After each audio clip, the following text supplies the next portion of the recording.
નમસ્કાર.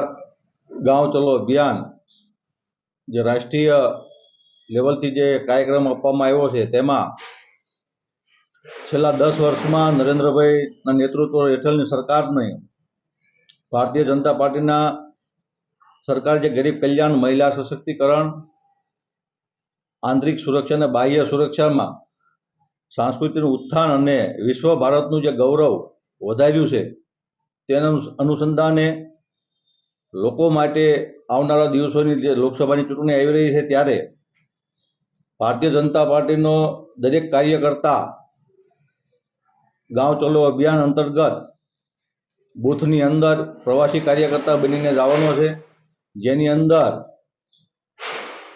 ધારાસભ્ય, મુખ્ય હોદ્દેદારો, તમામ લોકો 24 કલાક દરેક બૂથની અંદર રહેવાના છે અને લોકોનું સમર્થન મેળવવા માટે જવાના છે. ત્યારે 10 તારીખે બોટાદ જિલ્લાના 575 બૂથની અંદર ભારતીય જનતા પાર્ટીનો દરેક કાર્યકર્તા બૂથની અંદર 24 કલાક રહે છે. પ્રવાસી કાર્યકરની કામગીરી શું રહેશે? પ્રવાસી કાર્યકર્તામાં બૂથની અંદર જઈને 24 કલાક લોકો સાથે સંવાદ કરશે.